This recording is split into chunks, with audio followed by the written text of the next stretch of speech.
So you think that Max has a better shot at 155 Yes. than Ilya? Yes. No shot. I think his trend was drastically dwindled going from bulking up properly to be a 155er in, April? But he didn't get knocked out in the first round. He got beat for 4 rounds and then got knocked out. He knocked out in the third round. And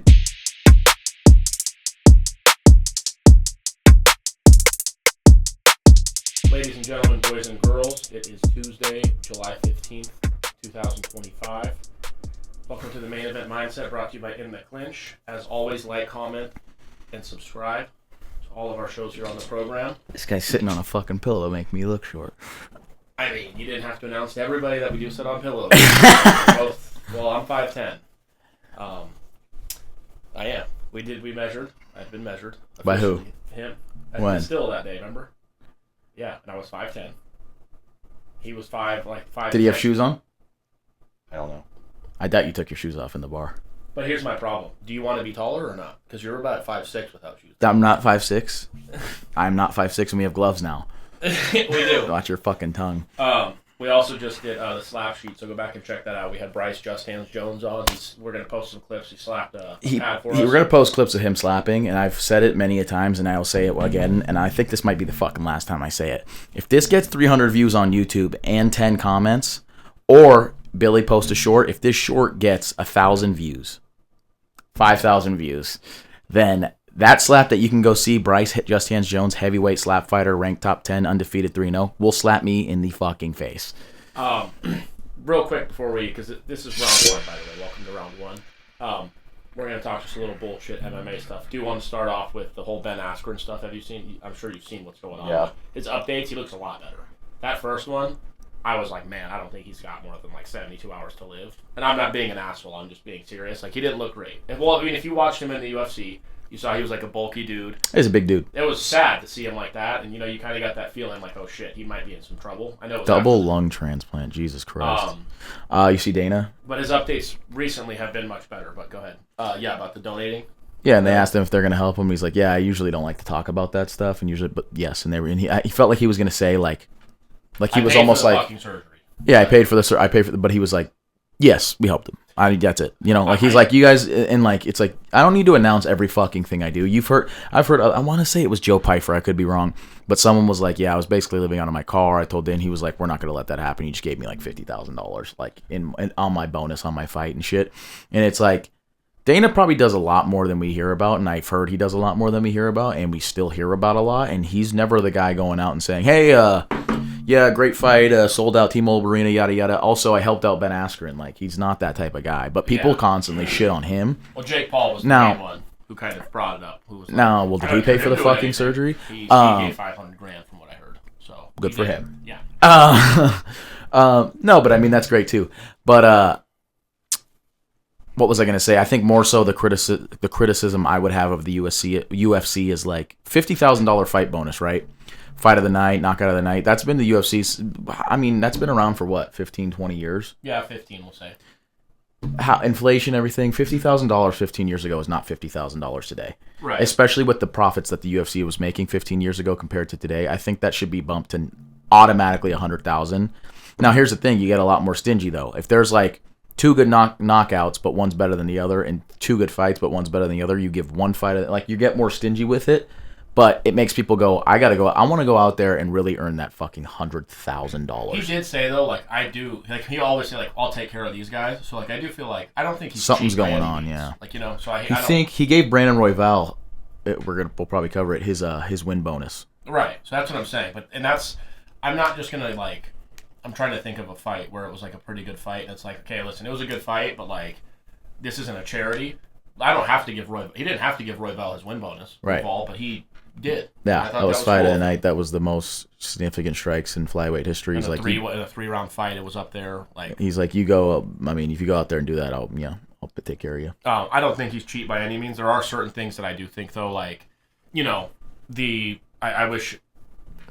He says, I don't have guys that I like, and it's dude, we can see the way you talked about Conor, and I'm not mad at you for it, but dude, yeah, he's your cash cow, of course. Yeah, he do you know what he's put the UFC to? You don't have to be oh yeah, I blew him, but you can be he's definitely a guy who made this sport this. But I imagine Ilya made $1 million, maybe. I doubt he made 2, but it's oh, knockout of the night, $50,000. Okay, so he made total 1.4 million that he earned a lot of because we'll talk about that later. But it's like $50,000 on top of that. Not that he would complain about it, but it's like $100,000 is a lot more convincing in this market today. Yeah, I think it should be upped. I think it should be 100,000. I mean, you just look at UFC 300. They were like, "Can you make the fight bonuses 300,000?" He was like, "Got it, on it." It's like you can do it. You can do it. And you hear it every single press conference. He's like, post-fight press conference, like, "All right, sold out. Gate was 17 million. Third, we're now the first, second, and fourth, the highest grossing event here ever." Yeah, and you know their promotions and their advertisements are making millions and millions. ESPN. And if they sell, let's just say this to make it even, if they sell 1 million pay-per-views, which they probably, I think they should, if it's promoted properly on Max Dustin or Ilya Charles, they both should have. That right there, $80 pay-per-view, that's $80 million. Like, just with the pay-per-view in the gate, you have $100 million. You can't pay these guys $100,000 bonuses. Right. I agree. Up the bottom fighter pay. Everything, 10-10 should not be a thing at all. 20-20 probably shouldn't even be a thing at all. If you're in the UFC, you're making 30-30 or 40-40.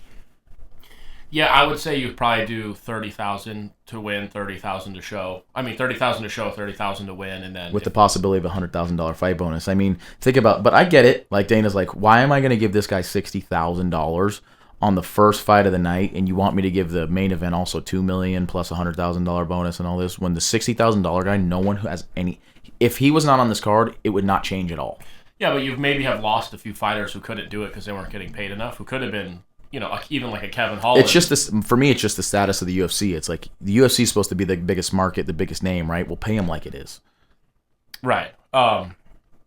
Real quick, before we get into the recap of 317 and then moving forward to 318, did you think that you said it a little bit on the slap sheet, did you think the Derek Lewis stoppage was a little early? After I watched the replay, I went both ways. We were talking about this. I thought so, but what was going to happen? That's Derek Lewis on you like a fucking stink on shit. Yeah. Exactly. Like, you're fucked. You get dropped by Derek Lewis, then he's on you, the fight's over. So no. I thought so too. I thought, first of all, the ref, these guys are very, if you're going to go in and stop the fight, he's very antsy. Get in there or don't get the fuck. He was like, that happened, I can't remember what fight it was, but the Definitely guy, Herb Dean. Yeah, but it's like, if you're going to go in and stop it, make that decision. I would have been okay if he was like, I probably could have waited. I was a little hesitant. It's like, just admit it and be like, hey, it's hard to tell. But at the same time, with the guy, the way he climbed up the cage, I was like, okay, you at least have to stop it, maybe take a point. But I wasn't mad at the stoppage. I just did think, like Danny said, what was going to happen was that guy was going to turn around and Derek Lewis was going to probably blow his head off with an overhand right.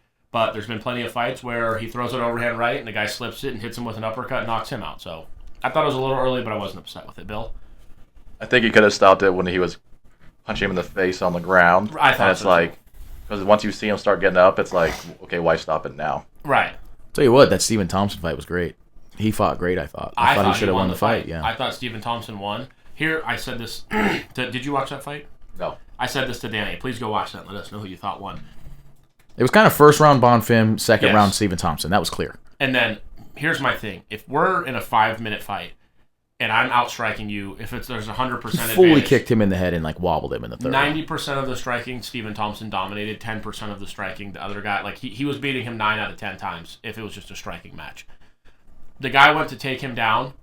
He got him to literally put him down, and Stephen Thompson got back up, but he was just kind of fighting like that in the third round. Stephen Thompson flipped the guard, then he flipped it back, then he flipped the clinch, then he flipped it back, and then he held him there, and then he got away, then he got some strikes, then he got away, then he held him there again, and they were like, he won that round. It's like, I don't know about that. I just come out of it, I think it's pretty simple. Would you have rather been Stephen Thompson in that third round, who landed 2 or 3 head kicks that hurt the guy, and some strikes that were getting through and meant a lot, or the dude who was kind of like, I can't stay in the pocket with this guy, so I'm going to just put pressure on him and kind of get him out of that zone, but he didn't even advance a position on the ground. And here's the thing, it's like, you're trying to do something, get me to the ground, all this, and I am stopping you from doing that. It's like, it brings me back to the Ankalaev-Pereira fight, where it's like, people were like, well, yeah, but who are you going to give the fight to, Pereira? I mean, Ankalaev's controlling him against the cage. It's like, but he's not trying to just hold me up against the cage. Right. Anyone in my weight class, I can hold him up against the cage. Right. What do you expect Pereira to do in that position? Just grab him from the underhooks and throw him over the cage?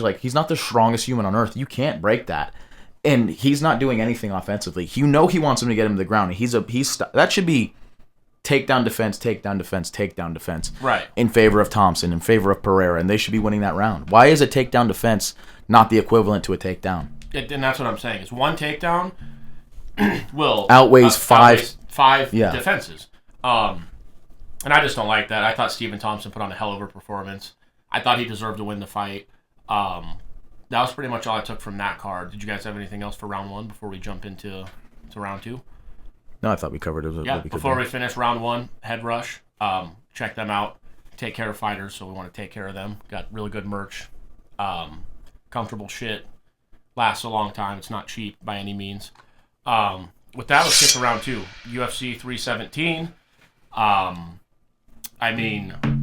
The first thing I wanted to bring up was how we talk about this all the time. Comment when the show comes out. Danny, last time we were on, talked about playing devil's advocate. If Charles were to win the fight, here's how he would do it. And someone commented, "Yeah, how'd that go, you fucking redheaded, short, ugly bitch?" And it's like, I don't know if he. I think that. I thought he should have included that in the comment. But it's like, listen. First of all, he said he's playing devil's advocate. He picked Ilia. Yeah. First of all, you're talking about a 5-minute clip here. If you go watch the full video, which you got to watch the full video for full context, and if you even watch the full clip, you'll see me say, I believe Ilia Topuria is going to win by first-round knockout, which he did. I said, just to play some devil's advocate here, though, here's how Charles could get a win. We're doing a goddamn show. Yeah. We got to tell you both sides of the coin. Then I give the breakdown of how Charles could win.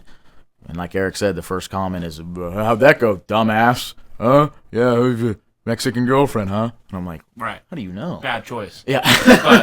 But I like it. You can comment, but at the same time, like, I got into it a little bit with the guy about a football topic, and it's like, dude, listen, I don't give a fuck about Ilia Topuria, Charles. I don't care about them in terms of I'm going to sit there. The only person I really have a side with is Bryce, because I know him. But I literally told him on the show, if you went out there and got knocked out, you got knocked out. You lost the fight. It is what it is. If he was going out there and not making weight, I would tell him, dude, if you're serious about this, you need to make what. Like, I'm not going to be, impartial to anybody, but, try to be that way when you leave some comments because you make yourself look like a fucking asshole.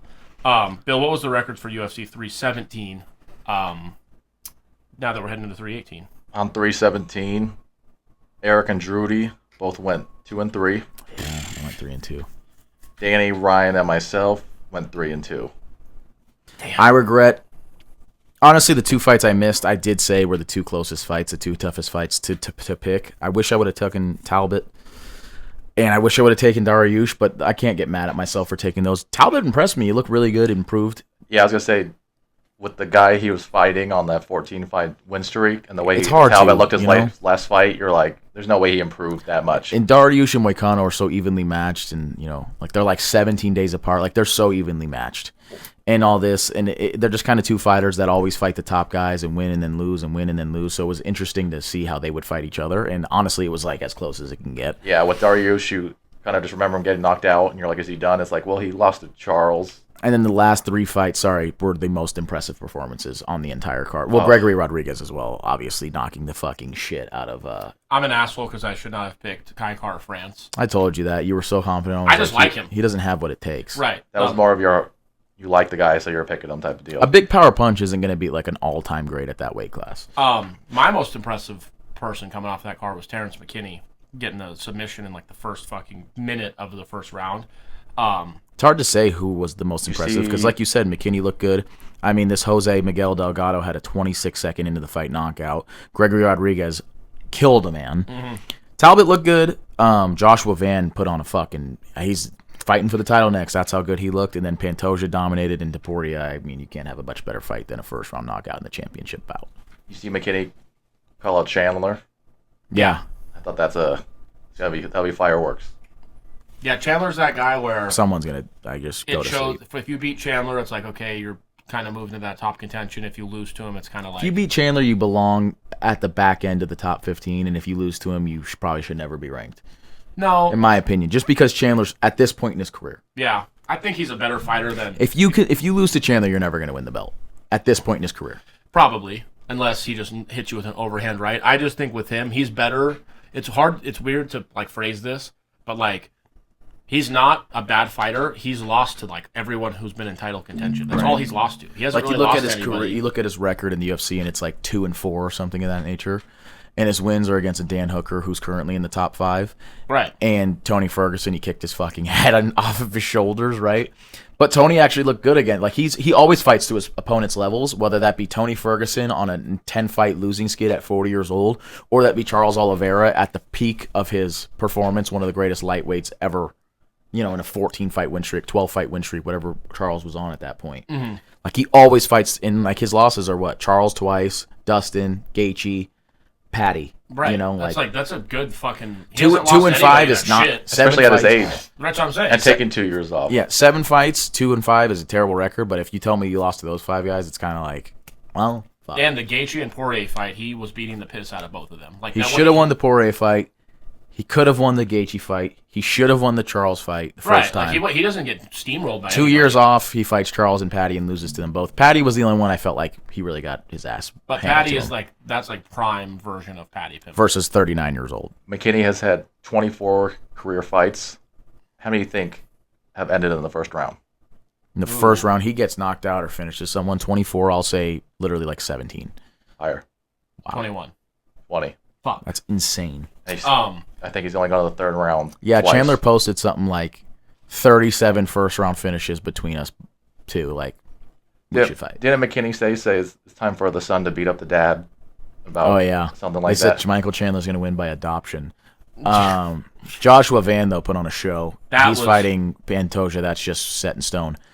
I want to say, I'll say it on round 3, but I'll say something about that. Pantoja also I told you he was going to I think I said 4th round submission. I did say 4th round submission, 3rd round submission here. A little bit in the 3rd. He just dominated the whole time. He's so good. It's the greatest flyweights ever. Demetrius Johnson's easily number 1, and he's number 2. Yeah, he's working his way in there.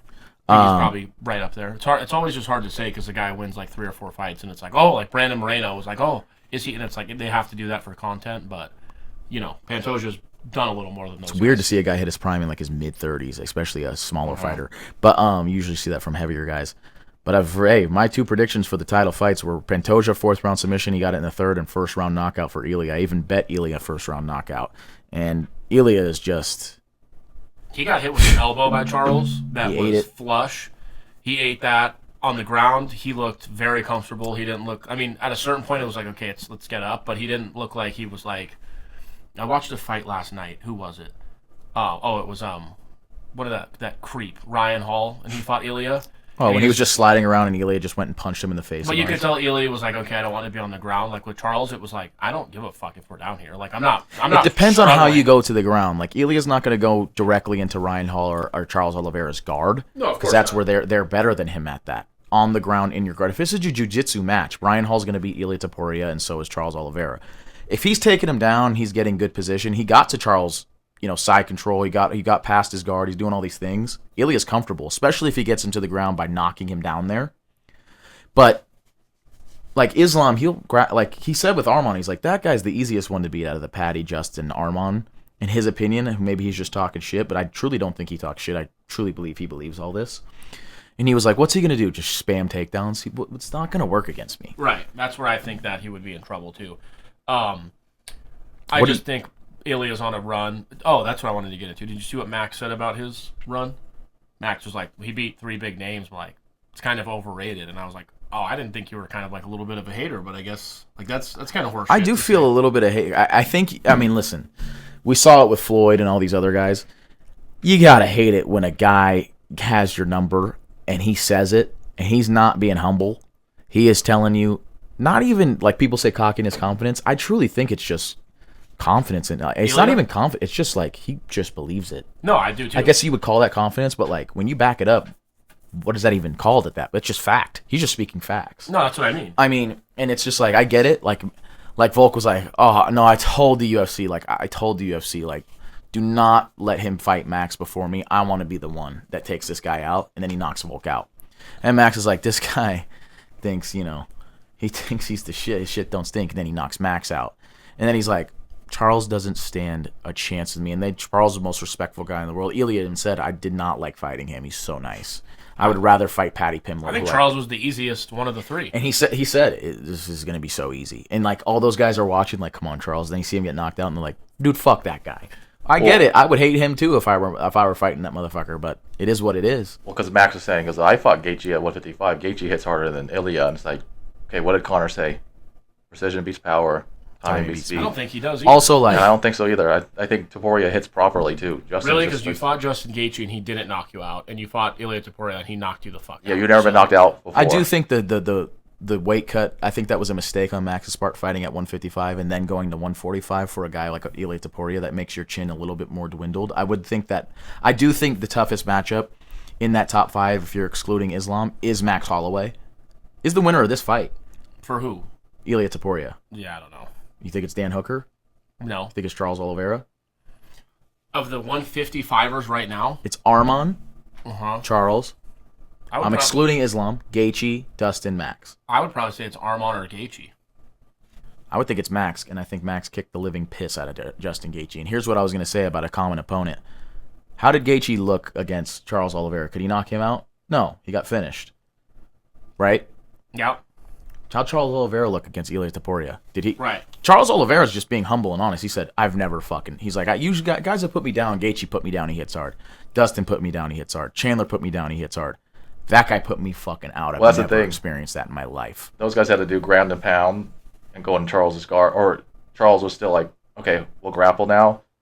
When it was Conor, Aldo, like he was out before he hit the ground. Yeah. And he hit him with a left just for good measure. Yeah. That brings up a more interesting topic than all that. Before we get into the next one, is the Islam fight. Dana said recently, if Islam beats JDM, you have that super fight. Is that at welterweight or is that at lightweight? Because I think if it's at lightweight, you're going to run into the same Max Ilya problem where Islam's going to regret going up to 170, then coming back down to 155. Now that Ilya's got his footing, Ilya's only going to get better at 155. You want to be one of the first guys to fight him. You don't want to be the 4th, 5th guy where he's really, Dustin, Charles, all these guys said they didn't feel like 155ers until they had 3, 4 fights at 155.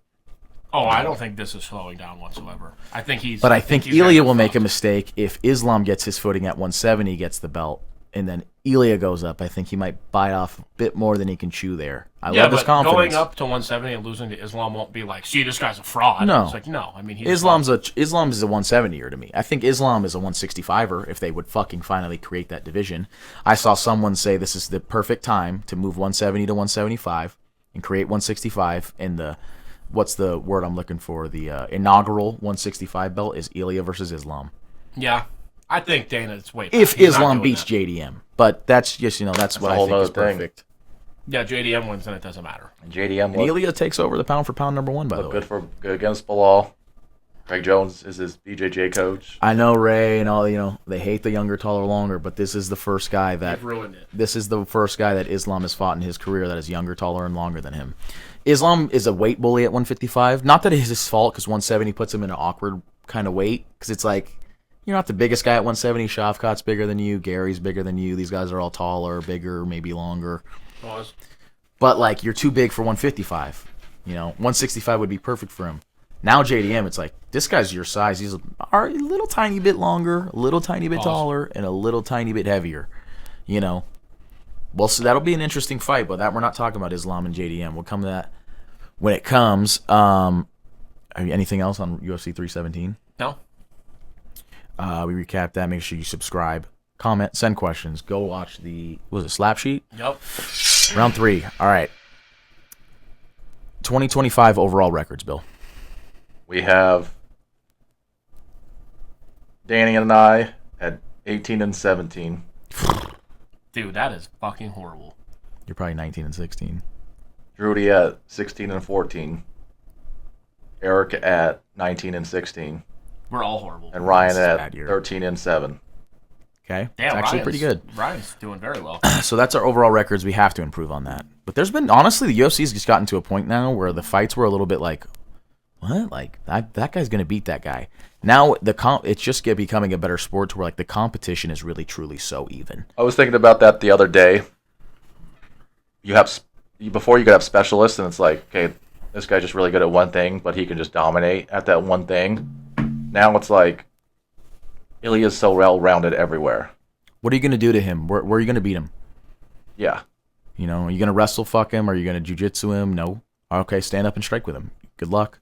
It's like, or it's like Merab is just so, it's like, yeah, he's a specialist, but it's like he's willing to put the work in striking and everything like that. It's like, he's not the cleanest striker, but it's like, okay, he could strike here and there. But and he's stuff even like even though he's only been retired for probably, 5 years, like, he's even better striker than Khabib.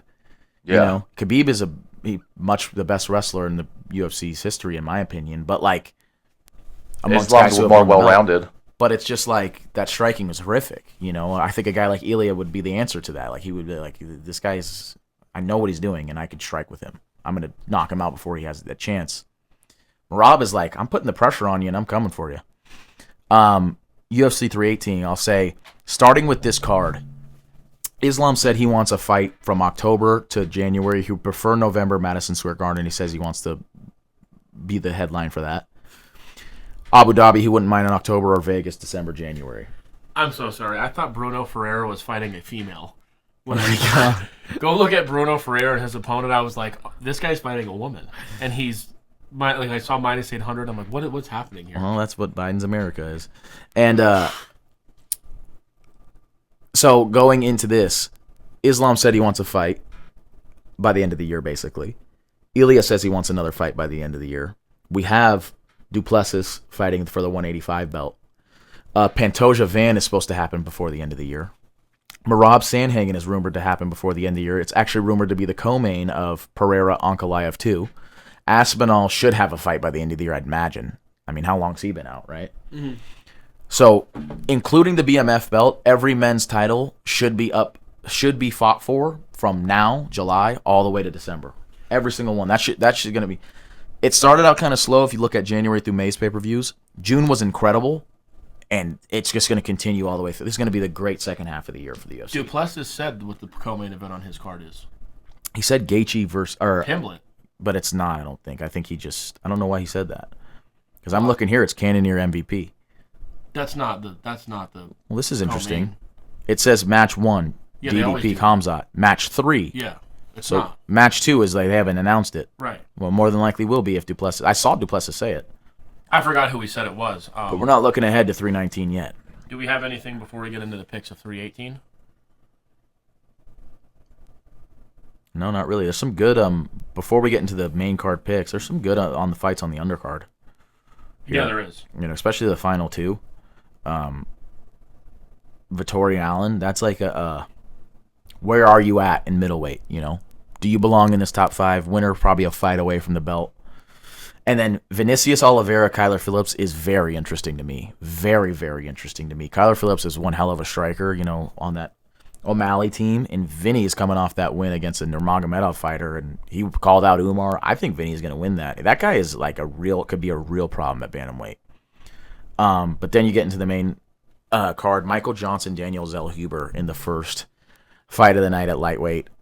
God, I just think this ends badly for Michael Johnson. Yeah, Zellhuber's not something to fuck around with. Yeah, that's my pick for that fight. Yeah, we're not gonna sit around here, and I don't think we want to sit here and take too long on a guy that's minus 650 on the main card. I'm gonna take Zellhuber. Yeah, I mean, here's the thing with Michael Johnson is he could win this fight. He's usually that guy where he wins the fights he's not supposed to, and then he's winning his fight and loses. But at 39 and how good Zellhuber looks, I don't think that's one of those fights. I gotta go with Zellhuber. Yeah, Patricio Pitbull versus Dan Ige, two guys that have been around this sport for a while. Josh Emmett just said the toughest puncher, the hardest hitter he's faced at featherweight, and because they were talking about Elias, he said, no, it's Dan Ige. Yeah, I hope he knocks Pitbull out because of what he did the first fight he was in the UFC. So yeah, that was fucking atrocious. Fuck him. And that fucking Patchy Mix. Fuck. Mm-hmm. Give me Dan Ige. This is so tough for me because Ige's just one of those guys that just can't seem to crack like a certain threshold. Right. And Pitbull's been a champ, but in another organization. I'm going to go with Pitbull again here. I probably shouldn't, but I am. Yes. Yeah, like Ige is he here. He lost to Bryce Mitchell. Like, okay. Why do you want to lose to Bryce Mitchell? Like, you know. He lost to Diego Lopez, but that's where he showed up an hour. Oh, hour, yeah. And So it's Lopez was just fought for the title in his last fight. Yeah, so it's like, okay, so it's like the next fight against Murphy, you think, okay, Ige, he's gonna Leron make it Murphy? big. Yeah. Leron Murphy's undefeated as well, though. So it's like, okay. And then Woodson's that tall, lanky Sean Woodson, fighter, so it's yeah. like... It's a tough guy. That's a tough cookie to crack. That's a tough puzzle to solve. It is, but I was like, Ige should be better than this guy, and he actually knocks him out in the third round. So it's like... And the Pitbull looked atrocious his last fight. Yair Rodriguez, right? Yeah. That's a tough guy to come in and debut against, though. Yeah, and especially at 38 years old, and it's like... For Pitbull, I think so, too. I think he ended his Bellator career at lightweight. I think he thought, I'll go down to featherweight. It's like, I don't think so, so I'll go with Ige. I'm still going to stick with Pitbull, hoping he's a bit more comfortable with the weight cut after doing it 2 times in a row now. I don't know. I just can't. I can't pick Dan Ige in a big fight like this. I'm sorry, Dan. I do love Dan. And like everyone, I don't know if anyone dislikes Dan Ige. But you guys both got Ige, I got Pitbull. Mm-hmm. I mean, I can't believe this guy is fighting again. Kevin Holland, Daniel Rodriguez. This fight, if you remember, was supposed to happen, and then Hamzat missed weight and all this shit. So Kevin Holland ended up fighting Hamzat. Mm-hmm. The main event turned into Tony Ferguson, Nate, and he ended up fighting Leach. I think D-Rod, I like both these guys. D-Rod is just, what is he, 38 now? I mean, Holland's got everything, I would think, every advantage going his way. I'm going to go with Kevin Holland. Second largest favorite on the main card. Yeah, I'm never going against Kevin Holland, especially when he's a minus 475 favorite. I think it would take something crazy to happen for him to lose this fight. So give me Kevin Holland. His whole team is saying this is the best year of Kevin Holland they've seen. He actually seems very motivated. Yeah, he does. Yeah, I think especially he's sticking out 170. Like if you look at his most recent 2 losses was the Elite at 185, but that's when his rib popped. So injury, and then RDR at 185, again 185. RDR won the light, was 205 at 1FC. So he's fighting a light heavyweight in that fight. But at 170, it's hard to pick against Kevin Holland, even against the top good guys. At 170. I don't know why he ever it's just a laziness thing. I think I want to be 185. Maybe I'm wrong about that. I think he walks around like 183. Yeah, it's more just like. I think it was before. Well, listen, dude. If you walk around at 185 and you have to cut 15 pounds, it's hard to do when you fight 5 times a year. I think 6 times a year. I think when he started, it was like I need as many fights as possible, so I'll say yes to everything. Now I think his checks are a little bit bigger. He's on the main card of pay-per-views. He can kind of say, well, fuck, that's not the case, really. He said he wants to fight fucking 8 times. Yeah, that's the thing. So maybe it's got a dietitian and everything. I didn't realize Daniel Rodriguez was already 38 years old. Yeah, he just got Holland just a fucking pop for something and out of the UFC, then back in. He hasn't impressed me in a while, but I do like D-Rod. He's a banger. I like D-Rod. I just think that Kevin Holland is 2 different trajectories. Yeah, I think Kevin Holland's going to win this. Yeah, D-Rod's on the tail end of his career, and Kevin Holland's hopefully on the rise. And Holland can take a punch. And you see here, D-Rod's lost. He lost, granted, it was 2022. He's lost to Magny, Gary Gastelum. Gary knocked him the fuck out. Yeah, so it's like, I'm going with Holland here. This is for me. I know I was contemplating a lot on Ige Pitbull. This is the toughest fight to pick here because I don't know what Paulo Costa is going to show up. Yeah, he literally could show up and you could be like, he should fight for the belt next. Yeah, or he could show up and you could be like, he should be out of the UFC. He just landed a spinning head kick on this guy and almost put his lights out, and then fucking ground and pounded him to death. Holy shit. I do know Roman Kopylov is a fucking hell of a fighter, and this is going to be a fucking striking match. Neither of these guys care to wrestle or like to wrestle. Costa in his last fight was his last fight Sean Strickland, and that was the slowest, fucking worst fight ever. He looked really good against Whitaker for a round or 2, and then he just came out and fought Sean Strickland's fight. And he said, like, I'm not doing that shit anymore. I'm coming out here and banging. And if that Paulo Costa comes out, I do think he wins this fight. I just don't know what Paulo Costa is going to come out. I think because it was 5 rounds, though. Whitaker was only 3 rounds. That's He true. come out hot. I think a lot of these guys, when they don't have cardio, they try to save it up for the 5 rounds. And it's like, okay, when are you going to turn it on, though? And I think they're afraid to because it's like, I don't know when it's going to go out, though. I don't want to go out in the 4th. But that's the thing is Roman Kopylov, that doesn't make him a bad fighter. This guy can strike. Yeah. Southpaw, he's tough to read. He's tough to this. Kopylov, the one that cost him a parlay. Cost me a fucking 5-legger. Well, no, he won, right? Yeah, I had the fucking Brazilian dude that he head kicked and knocked the fucking piss out of. That was at Red Rock. Yep, that was Gaethje versus Dustin for the BMF. Yep. Wasn't there another one that he lost and cost you one too? Probably. Yep. I feel like He did. He cost got you. grapple fucked. Was it like Anthony Hernandez? Anthony Hernandez subbed him. Yeah. Yeah, a couple fights. He cannot wrestle, and he's from Russia. He's from like, and I'm like, what you said. What Russian can't wrestle? Roman Kopylov. Roman Kopylov's the answer to that riddle. I'm gonna go with Costa. That's my second underdog I'm picking on this main card here. I'm just trying to be, like I said, smart and safe. Not safe, but like I'm just trying to be more smart and not pick. I would like Paulo Costa to win. This is one where I probably would be like Paulo because I just know he's a dog. But like Danny said, he's just too unpredictable. So I'm gonna take Kopylov. This is a coin toss to me, and so was the main event. But I'm gonna go with Costa. Yeah. Yeah, I'm gonna say because it is 3 rounds, I'm gonna go with Costa. Just strictly because I think Strickland. He just needs 5 rounds. You hear that? That's me getting further and further away, boys. Yeah, in the back. Main event. Yeah, holy shit. Dustin Poirier's last fight in the UFC, apparently.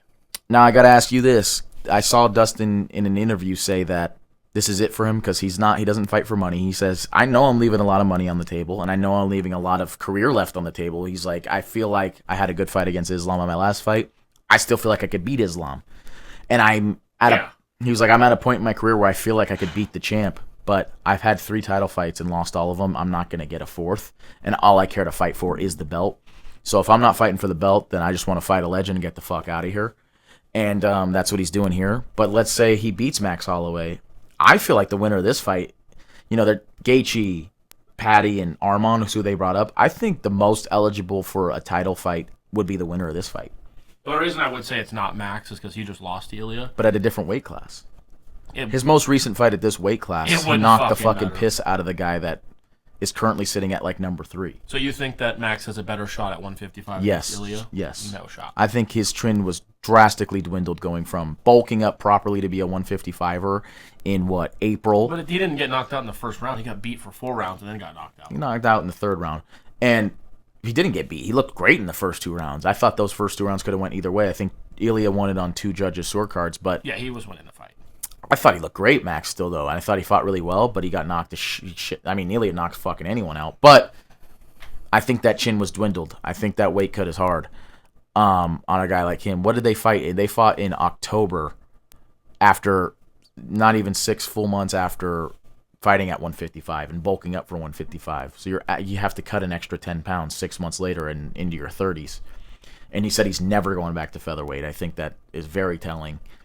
I think he's going to look good tonight, and that's why I'm picking Max Holloway. Or on Saturday night and picking Max Holloway. Here's just the one thing with Ilya Max. The striking was very even, but Ilya also landed 2 takedowns against Max. Yeah, I think but that's not going to happen here on Saturday. No. I'm just saying when it comes to Ilya Max. As far as the rounds go. As far as the rounds. He got up quick, though.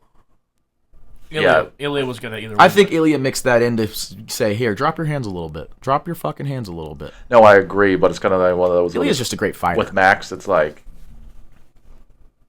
that lack of. Are you talking about if he were to fight Ilya again for the belt is what you're referring to? Yeah. I don't think he'd beat Ilya, but I think he would I think he would be the most worthy of a title fight if he wins against Poirier on Saturday night. This, to me, is the most coin flip fight. Main event I've seen in a long time here. A really long time. I think those odds are perfect. They started out literally when I was about to go bet it was minus 115 each. Now Max is minus 130 plus 110. It's exactly probably the odds I would make it. Just a slightest edge for Max. Yeah, with Max, he looks so good at 155 against Justin. And then, like you said, he went down to 145. The thing is, as soon as he lost that fight, he knew he was going back up to 155. Here's the thing is, he did that before though. He went up and fought Dustin and then went back down and it was fine. Maybe because he wasn't fighting the caliber of a Ilya Poirier, and it probably wasn't in the time span. He probably wasn't 33 years old. So yeah, all those things make a difference. And I know Dustin's. You might get afraid. Dustin's 36. He's retiring, but Dustin's the type of guy he's gonna want to go out on top. We saw what he did against Islam. He put on the best performance of anybody against Islam. 5 rounds. 5 rounds. Him and Volk in the first Volk fight. Yeah, the first Volk fight. And then this is when you find out Dustin, too, throughout the fight. What injuries did he come out with and everything like that and kept fighting. I think Dustin just has Max's number. Like Max said, he goes, I'm not going to go 0-3 in 2 trilogies. I truly believe Volk and Dustin just have his number. I thought he won the second Volk fight, but that's here neither here nor there. I thought that was you could easily say he did win that fight. I'll tell you what. I don't think this fight goes the distance. I think Max and Dustin are going to show up and put on a show. I'll put on a BMF show. You know, Max even said, if you want to get a friend in the UFC, make sure they tune into this fight on Saturday. And I truly believe that's what he's going to come out and do. I got Max third round knockout. I also think Dustin's defense is a lot better than Gaethje's. Oh, yeah. I think Max is going to put it on him, wear and tear him. I think it's going to be a back and forth fight. And here's the thing with Max. He's always in 5-round fights, and he prepares for them. He's never throwing 100%. He's throwing like 70%. When he does throw 100%, like Korean Zombie saying, come on, let's bring it, knocks him out. Justin Gaethje, let's sit right here in the pocket for 10 seconds, knocks him out. When he brings that 100%, he has more power than anybody. He just never does because he's preparing for 5 rounds. I think he will eventually open up and bring it to put on a show for the fans, and I think it'll be a bit earlier than the 5th like he did with Gaethje. I'm going to go 3rd round knockout with Max Holloway. Bill, what do you got? Dustin. This is so hard, man. This is a coin flip, man. Because everything Danny just said to me makes so much sense. But I do feel like Dustin has fought. Like, Dustin put up a much better fight against Islam than Holloway did against Ilya. Like, I feel like they're both like pretty equal on their whatever right now. And Max has been up and down, up and down, up and down. Dustin's just a pure 155. That's he even what I'm said, saying, he goes, like, I could fight at 170 right now. When it came down to the Colby shit stuff. He's definitely a bit bulkier than Max. Max has always had kind of a skinny. I just think frame. Max is a better striker in terms of like Max boxing. I would put Max's IQ in a fight up against anybody in the UFC currently. But it's just he doesn't have the skill and the grappling to compete with Poirier, and he's got to find out where he belongs in the weight classes. I'm not gonna do it. So this is when Dustin finally lands the gilly. Oh God, could you imagine? Because Max, you get taken down by Ilya. They might be in there. How would he land a gilly? What's he going to take Max down? Was Max going to try to take him down? They're just sitting there. Guard. Yeah. When he's throwing and his head's down, or Fucking like jumps against a gilly the cage, like and Charles he's just Oliveira. like, fuck it, let me grab it real quick. That would be awesome. I really don't know who to pick in this fight. It's almost impossible. I I'm going to make another prediction. Kevin Holland 1st round knockout. Paulo Costa 1st round knockout. Max Holloway 3rd round knockout. See how I go on those 3. Let me look up the odds for you on all those. Yeah, please. Because I'm sure everyone's wondering. I seriously, I'm like genuinely, like I'm going back and forth of like, it's Dustin's last fight. He's going to win this fight. You know what I mean? That doesn't mean you have to win, though. You get what I mean? That's what I'm saying. And here's the thing. What is Matt, like, we all want. You look at Dustin when it comes to these moments, like, he's had 3 title fights and won none of them. You know, when it comes to these type of, like, hey, going for the glory, he just gets fucked. Well, he fought for the interim belt, and what did he do? He beat Max. So that was a short notice for Max going up to 155, though. I mean, it's always an excuse for Max when he loses. Yeah. When he lost to Connor, he was too young. When he lost to... He was too young. We lost to Ilya. Connor's only 2 years He's older than him. 0-2, but Dustin, it was his UFC debut for Max. Connor's only 2 years older than them. It was different points in their careers. You know, Max was probably... When he lost to Volk... Max was probably 4-2 when he lost to Connor. Connor was like 19-2 with a two division I will say champ. when Gaethje got knocked out by Max, it was his first time fighting at 145 or at 155. It's like we could say whatever the fuck we want. No, it wasn't. He lost to Charles Max Oliveira. won the second Volk fight. He's 0-3 against the guy, you know. No, I'm saying in terms of that, I feel like he did genuinely, like that was... The only 2... I have seen... Max has lost 2 fights where it's just like, you can't sit here and say... Like, I gave him the excuse of the dropping down to 145, but he did get his ass knocked out. But the third Volk fight was like... That was a fucking ass beating. Max was 7-2 when he fought Connor, and that was his 1, 2, 3, 4, 5, 6th fight in the UFC. And what was Connor? 19-2? And then, 17-2. now mind you, the first Poirier fight would actually be the one you could say, because Max was 4-0, and it was his UFC debut, and he lost by triangle armbar to Dustin And it was Poirier. short notice, I believe, as well. He stepped in. He was supposed to fight someone else. Dustin was just talking about he was supposed to fight someone else. See, there we go. That's probably what happened. And when Connor was 13-2 when he fought Max, and it was only his second UFC fight. Yeah, but he was a champ in Cage Warriors, 13-2 versus 4. I mean, you said he's only how many years older? Connor's what, 36? Hey, this guy was a X1 lightweight champ, Max Holloway. There you go. Lightweight. Moving down to featherweight even more. His Poirier fight was his featherweight debut. I think Max was a lot different of a fighter after Connor, that Connor fight. Oh, for sure, because he got wrestle fucked by Conor McGregor of all And then people. he was, I think, since the Connor fight at featherweight, he's had 22 fights and he's like 18-4, and 3 losses to Volk and 1 Poirier. Oh yeah, he went on a run. We're still waiting on Eric. I do. I legitimately, because like I want to pick Dustin because it's his last fight, but I feel like For me, it'd be different. Dustin was 38, 39, and he's been losing. He's like, all right, I just gotta go out. Let me try to fight. Let me have a retirement match. But it's like he's a legit contender at lightweight. And if he wasn't retiring, this would be a number one contender match for him. And he'd fight for the belt again. you picked Dustin, Yeah. and you took Max. Mm-hmm. Give me Dustin, just as Wow. yeah, I'm just gonna take Dustin, and I'm just gonna stop thinking about it. I like don't even know what to expect from this fight. I expect a banger, I'll tell you that much. Yeah, I expect a show. I expect fireworks. yeah, I expect a great UFC pay-per-view from here on out. Especially, we're getting off ESPN and finding out what great things to come, and I think we got a lot of great cards to come. August, you got Duplessis and Chimaev, which hopefully the co-main is Gaethje and Patty. I would pretty much tell you that's a number one contender fight if those two are on the co-main event. Oh, 100%. 100%. And if they're eligible to do it, I think Poirier would fight him in December or January, Yeah. if they're up for it. I think that would be bad for Poirier to wait for Islam. It's like you don't want to be on ice too long. UFC Noche in September is Silva versus Lopez. Do we have a UFC 320? Is in October. Wow, that's weird. Oh, there's 2 Octobers. UFC 320 and UFC 321, which we don't have the main events for, and then obviously we have Madison Square Garden and whatever. And like I said, Islam wants to fight. Rumors are that Pereira and Ankalaev is going to be the main event, and Merab versus Sandhagen is going to be the co-main in some time from September to December. Pantoja and Van, they want that to happen by the end of the year. Okay? Scared the shit out of me. No, just sitting up. Volk Yair, when's that going to happen? Probably by the end of the year, I imagine. Is it going to happen? Who knows if that's going to happen. What other weight classes am I missing? JD Islam, I got that. 185 we're seeing next month. BMF we're seeing. 205 we're seeing the rematch, ideally. And Heavyweight. then we're just missing Aspinall, and he's got to have a fight at some point. Cyril gone again.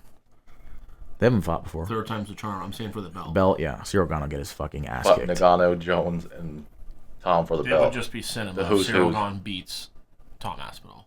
Jones would just go, what do I do now? Just retire. I'm going to fight at the White House. I'll literally fight Joe Biden at the White House. Yeah. Just kick him over the cage. Yeah. You have anything else before we get out of here? Nope. Bill? Yeah. Dustin's retirement fight, walking out with Lil Wayne. I mean, it just seems like he's got to win. I see here it looks like Max is the one that's on top. There's no way he's going to be the red corner, right? Who's ranked higher? I don't know. I'm just saying it's never one. That's how it would go. I think Max is ranked higher. No, I think it is Dustin that's ranked higher. Well, on here it's like Max is the red corner. Give me 2 seconds here. Maybe filibuster a little bit. I'm still like going back and forth. I feel like there's no more. Max even is matchup. ranked 5th and Dustin is ranked 6th, so Max will be. That kind of sucks. It is what it is. You want him to come out and be like, I'm the last. Like, this is like. It's in his, I wouldn't be shocked, though, if they said you can go last. I don't know. Is it that arbitrary? Well, yeah, apparently a coin flip in Power Slap needs 14 flips when I think you could just flip it one fucking time. So I think they make a big deal out of everything. Fair. I think Lil Wayne coming out, though, you're going to have him go last. You're going to have him come out and then, leave? Like in reality, you have Charles who's just gotten knocked out for the belt, and you have Islam who's moved up the weight class. So Arman and Justin sit above Max and Dustin. And if Max beats Dustin, he's now beat Dustin and Justin, right? Justin's above him. So now it's just Arman or Max, and it's like Arman had a shot and blew it. I think Max would be, if he wins this fight, especially if he wins it by knockout, like this guy's last 2 fights I like. Yeah, I don't think Patty deserves a title shot. Absolutely He's not. not a top. Absolutely not. It's just because You him and can't Ellie beat have Bobby beef. Green on a 4-fight skid, Tony Ferguson on an 8-fight skid to enter the rankings, and then your first ranked fight beat against Chandler on a 3-fight skid and be like, I fight for the belt now. The only reason he's even being talked about is because Poirier fucking hates him, and that would just sell pay-per-views. Yeah. 100%. I actually do think it would be an interesting fight as far as matchup-wise goes. I do, too. It would be fun. I think Patty's build-up will be like fun. he even gave a good breakdown of Charles where he's like, I would never let Poirier get close to me. I don't know why this guy went at Ilia Topuria. Like he doesn't have a bad IQ. Yeah, I think, and he's just gotten better. Like, Yeah. With that being said, Ilia probably knocks him out. Yeah, probably. All right. Well, with that, we'll see what goes down this weekend. Like always, like, comment, subscribe. Make sure you turn into Power Slap 14 on Friday and UFC on Saturday.